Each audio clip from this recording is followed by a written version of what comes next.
What's up, friends? Chook here, and we're quickly going to go over the new Rise change. So, Rise has been reworked for the 408th time, and maybe this one they'll be happy with. My poor Yorick is still sitting there after being released back whenever it was, and hasn't been touched since. Hasn't even had a skin in forever. But yet they make remake Rise every like 2 days, it seems.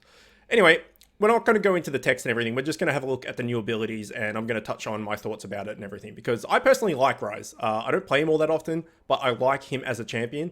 I definitely liked old Rise better. I know old Rise was like super outdated and clunky and everything, but I don't know. I just liked it. The new Rise, well, I guess this is a new Rise, so we'll call the middle Rise. The machine gunny thing, and they've kind of retained that, but they've fixed it. I think this iteration of him is actually pretty cool. So let's go through it. Now, they've got little videos like they do for most of these teasers and stuff for his abilities. His passive, however, doesn't actually show anything because, as you can see here, Rise spells deal additional damage based on his bonus mana, and his maximum mana is increased by a percentage of his ability power. Now, I don't have raw figures for this yet. I didn't actually look up anywhere else the actual raw figures. I'm just going off this this page here. But it looks like you get the bonus damage from your mana, like always. So you build Tears and you know, Frozen Heart probably, and all those big mana items. And his maximum mana is increased by percentage of his ability power. So I guess you build AP and you get more mana. It's kind of like Singed. Like you build, what is it on Singed? You get more AP for the more health or something. Magic resist for more health. I can't remember, something like that. And Vladimir, you know, the more health you get, the more AP you get, and more AP, more health. Kind of that thing, that scaling thing. So I guess you build mana, your spells do more damage with the more mana you have. The more AP you build, the more mana you get, etc.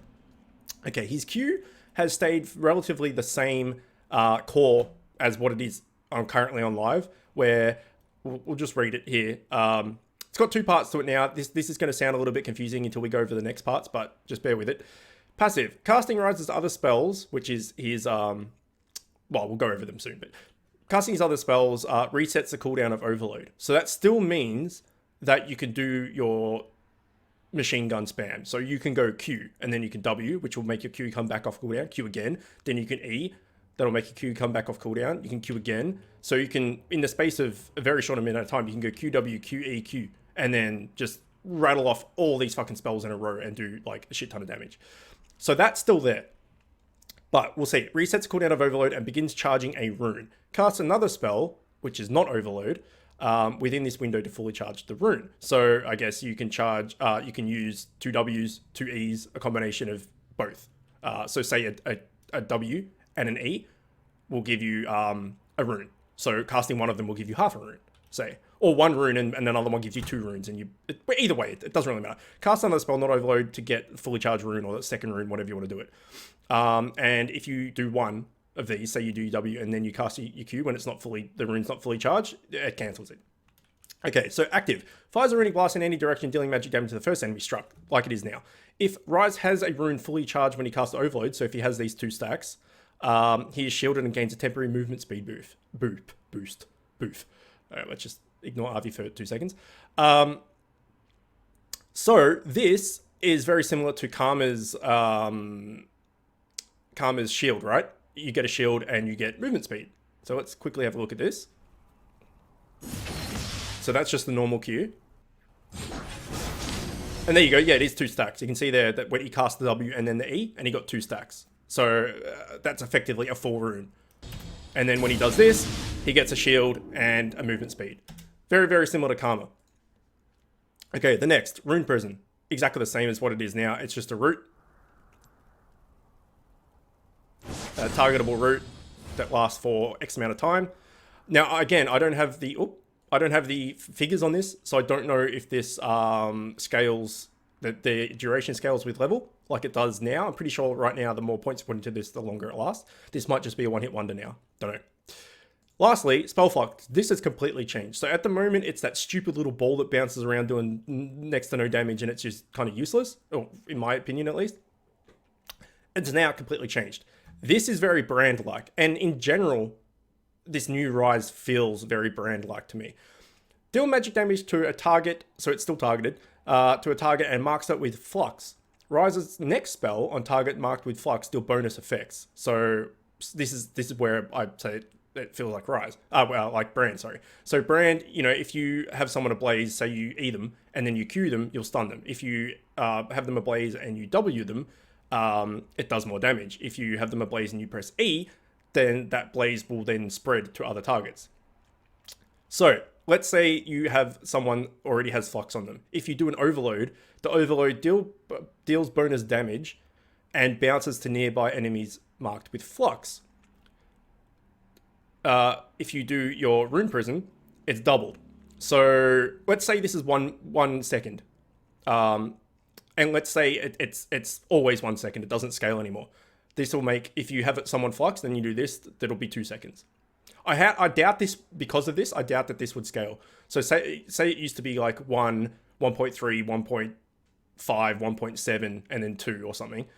That's going to be a 4 second route. I think that's too much. So I'm guessing this is a one-hit wonder for 1 second. So that doubles it. And lastly, Spell Flux applies Flux to all nearby enemies. So that is basically a Brand's E when something's already ablaze. So you get someone ablaze, you press E, it spreads to all other units. This, if you E someone, you Flux them, and then the cooldown comes off shortly, and then you E them again, it's going to spread that Flux to everyone else. So let's have a look at it. So that's a Flux on an already Flux target, and it's spread to everyone. Let's watch that again, actually. So this isn't already Fluxed. So that's interesting. Okay, well, so they're all Fluxed now. And he queued them. He queued the Flux target, which bounced the Flux the queue to all the other Flux targets. Okay, so that's a longer Rune Prison. There's the Flux. There's the Flux again, and then the queue. No doubt. No? Okay, fine. So let's read it again. Imagine that he's already Fluxed, as he is there. Spell Flux will apply Flux to all nearby enemies, so it's going to go onto his 2 minions.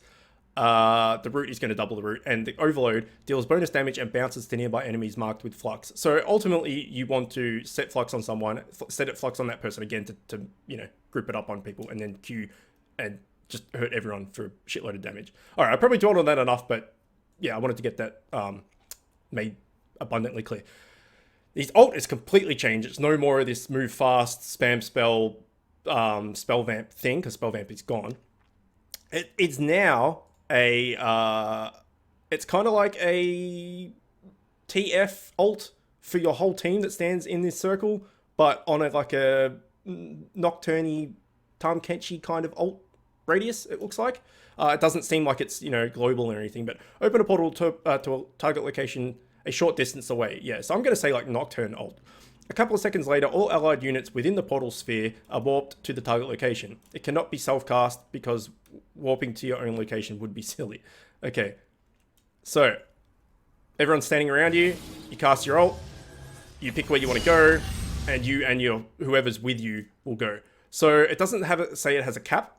It just says allied units within. So if you had like your whole team with you here, and then you teleported onto the Dragon Pit when they're taking drag, that's massive. That's so much mobility for your whole team. Like Tahm Kench takes one person with him. This takes freaking all 5 of you potentially. That is crazy.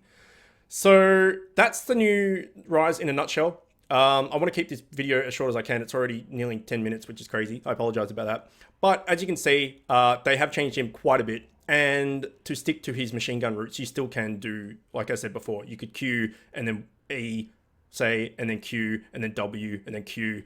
So you can still do that. Or if you want to do the, you know, set up your combos and stuff, you know, you double E someone to spread it, then you Q them, and then maybe another E, and then do this to keep them rooted for a long time, and then your Q will be up, and then you can Q them again. All these cooldowns still seem relatively short.